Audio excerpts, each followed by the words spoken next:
शहर है एवरीवन। तो आज हमारे साथ हैं राजेश पात्रा। कैटमैन के 99.4 परसेंटाइल थे एंड क्वांट्स में ऑलमोस्ट 99 परसेंटाइल थी। तो अब हम डिस्कस करेंगे कि टेस्टनेट में, ये मेरे साथ ही HRM एंड LR कोर्स में है, तो टेस्टनेट में क्वांट्स के लिए हम कैसे प्रिपेयर करें, तो उसकी स्ट्रेटजी राजेश बताएंगे। जी, thank you Manan for inviting me to your channel.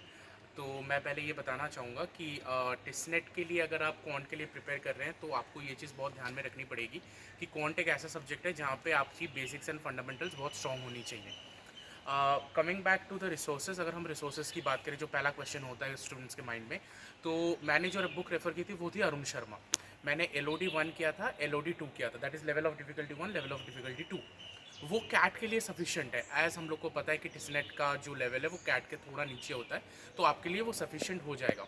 Apart from this what you have to do is regular mocks लेते रहें, मॉक्स को एनालाइज करते रहें। अब मॉक्स को एनालाइज करना स्टूडेंट के लिए बहुत बड़ी बात हो जाती है। कैसे करते हैं वो मैं बताता हूँ आपको।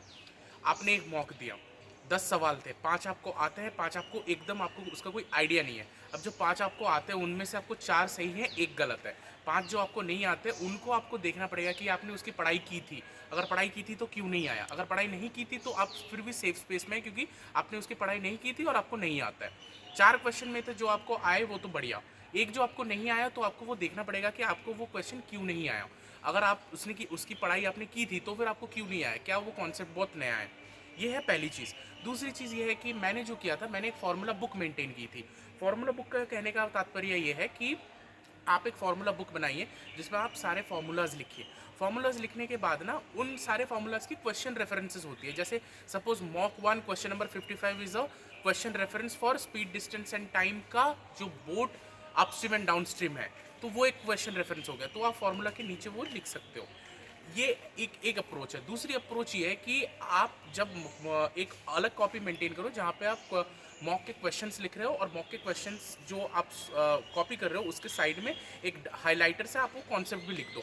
मैं क्या करता था, हर वीक इस चीज़ को रिवाइज करता था, तो by the end of till my CAT approach, तो अराउंड अक्टूबर मेरे को ना पूरा अरुण शर्मा और पूरी मेरी सारी मॉक्स रटी हुई हो गई थी।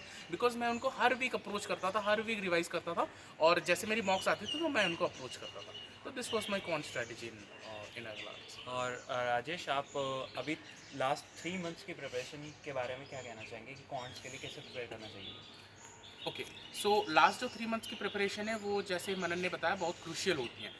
तो आप 3 महीने में ये कीजिए कि पहले तो आपकी अरिथमेटिक बहुत सही होनी चाहिए, बिकॉज अरिथमेटिक का सबसे बड़ा वेटेज होता है। उसके बाद आपकी ज्योमेट्री सही होनी चाहिए, उसके बाद आपकी अलजेब्रा सही होनी चाहिए। ये टेस्टनेट का स्टैंडर्ड प्रोसीडियर है। अगर आप कैट के वजह में जाएंगे तो वो पहले अरिथमेटिक, उसके बाद अलजेब्रा, उसके बाद ज्योमेट्री आती है। तो बहरहाल हम लोग टेस्टनेट की बात करते हैं, तो पहले अरिथमेटिक आती है, उसके बाद ज्योमेट्री आती है, उसके बाद अलजेब्रा आती है। तो आप बेसिक्स, कॉन्सेप्ट्स, फार्मूलाज, ये सब आपके ज़बान पे रटी होनी चाहिए। कहीं पर भी ऐसा नहीं हो सकता कि आप फार्मूला के चक्कर में कोई क्वेश्चन मिस कर जाए। कॉन्सेप्ट भले ही आपको कुछ ना आता हो, कुछ कुछ कॉन्सेप्ट आपकी मिस हो जाती हो, बट क्वेश्चंस के लिए, फार्मूलाज के लिए आपकी क्वेश्चन कभी मिस नहीं होनी चाहिए। ये नंबर 1 है।